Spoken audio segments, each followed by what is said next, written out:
సంక్రాంతి సినిమాల విషయంలో అందరూ కూడా ఎక్సైట్ అయినటువంటి సినిమా 'గుంటూరు కారం' అనేది చాలా రిలీజెస్‌కి ముందు ప్రాబబుల్‌గా అందరూ ఆలోచించారు. ఆ తర్వాత అంటే నెల ముందు, ఆ తర్వాత 'హనుమాన్ వర్సెస్ గుంటూరు కారం' మారడంతో అందరూ 'హనుమాన్' వైపు మొగ్గు చూపించారు.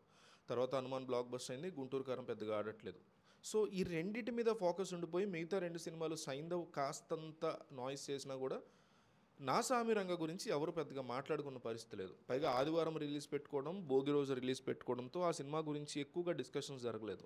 కానీ థియేటర్‌లో మాత్రం 'నా సామిరంగ' 'హనుమాన్' తర్వాత సెకండ్ ఆప్షన్‌గా మిగలబోతుంది. ఎందుకో నేను చెప్తా. 'నా సామిరంగ' తీసుకున్నటువంటి బ్యాక్ డ్రాప్ బావుంది. ఫస్ట్ హాఫ్ అంత ఇంట్రెస్టింగ్‌గా తీయలేకపోయాడు. కానీ సెకండ్ హాఫ్ మాత్రం background music Keeravani Oscar winner Keeravani background మ్యూజిక్‌తో Allari Naresh top notch performance. Comedy కావచ్చు, ఎమోషన్ కావచ్చు, రకరకాల అంశాల్ని అల్లరి నరేష్‌ని చాలా ఈజీగా, చాలా మంచిగా యూజ్ చేసుకున్నాడు డైరెక్టర్. ఆ విషయంలో మెచ్చుకోవాలి. ఇక యాజ్ యూజువల్‌గా నాగార్జున యంగ్‌గా, డాషింగ్‌గా కనిపించారు. అట్లాగే హీరోయిన్ ఆషికా రంగనాథ్ చాలా బ్యూటిఫుల్‌గా ఉంది ఈ సినిమాలో. ఓవరాల్‌గా ఫస్ట్ హాఫ్ పెద్దగా ఏం లేదు అనిపించినటువంటి ఆడియన్స్‌కి సెకండ్ హాఫ్‌లో విపరీతంగా కనెక్ట్ అయ్యేటువంటి మొమెంట్స్ ఉన్నాయి. ముఖ్యంగా అల్లరి నరేష్ కామెడీ టైమింగ్ అని గాని, ఎమోషన్ టైమింగ్ అని గాని డైరెక్టర్ మంచిగా యూజ్ చేసుకున్నాడు. దానికి తగ్గట్టు కథ కూడా ఇంట్రెస్టింగ్ కథను రాసుకున్నాడు. ఏదో రొటీన్‌గా రాసుకోకుండా 'సోగ్గాడే చిన్నాయన'లాగా ఎక్కువ ఈ ఆడవాళ్ళ అంశాల మీద ఎక్కువగా అంటే హీరో ఎంతసేపు అమ్మాయిల వెనకాల పడతాడు, అయితే అమ్మాయిలు హీరో వెనకాల పడతారు. ఈ కాన్సెప్ట్‌లు పక్కన పెట్టేసి సంక్రాంతికి తగ్గట్టు ఒక మాస్ కథని రెడీ చేసుకున్నాడు. దానికి తగ్గట్టు రాజ్ తరుణ్ అట్లాగే ముఖ్యంగా అల్లరి నరేష్ క్యారెక్టర్స్‌ని మంచిగా బిల్డ్ చేసుకున్నాడు. ఈ రైటింగ్ ఏదైతే ఉందో సంక్రాంతి సినిమాకి పర్ఫెక్ట్ రైటింగ్ కింద అనిపిస్తుంది. సో, ఈ సినిమా మామూలప్పుడు వచ్చి ఉంటే కాస్త అబోవ్ యావరేజ్‌గా వెళ్ళేదేమో. కానీ ఇప్పుడు మాత్రం ఈ సినిమా పాజిటివ్ ఇంపాక్ట్‌ని క్రియేట్ చేయబోతోంది.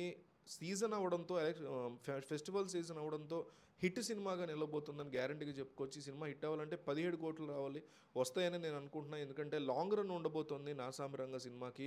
ఆడియన్స్ అందరూ కూడా 'హనుమాన్' తర్వాత చూజ్ చేసుకోవాల్సిన సినిమా నా దృష్టిలో 'నా సామిరంగ'. ఆ తర్వాత 'సైంధవ్' వస్తుంది. ఆ తర్వాతే 'గుంటూరు కారం' వస్తుంది. సో, అందరికీ చెప్పండి 'నా సామిరంగ' హిట్ అయింది. నాగార్జున ఫెస్టివల్ సీజన్‌లో అందరూ ఎంజాయ్ చేసే మంచి సినిమా ఇచ్చాడని అందరికీ తెలియజేయండి. వీడియో షేర్ చేయండి. 'నా సామిరంగ'లో సంక్రాంతికి సంబంధించినటువంటి ఎంజాయ్ చేయదగ్గ ఎలిమెంట్స్ ఉన్నాయి. ఎస్పెషల్లీ సెకండ్ హాఫ్‌లో ఉన్నాయి. అందరూ ఎంజాయ్ చేస్తారు.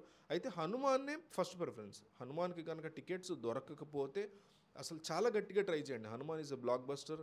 అది మనం ఇంత మంచి థియేట్రికల్ ఎక్స్‌పీరియన్స్ ఈ మధ్య కాలంలో అనుభవించలేదు 'బాహుబలి' తర్వాత. అంత మంచి థియేట్రికల్ ఎక్స్‌పీరియన్స్ ఉంది 'హనుమాన్.'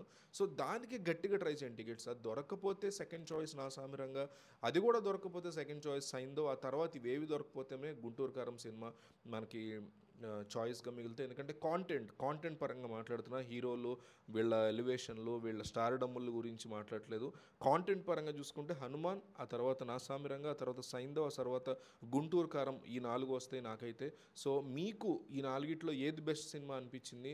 లేదా 'హనుమాన్' తర్వాత ఈ మూడిట్లో 'నా సామిరంగ', 'సైంధవ్', 'గుంటూరు కారంలో' ఏది బెస్ట్ సినిమా అవుతుందనుకుంటున్నారో మీరు కామెంట్‌లో చెప్పండి.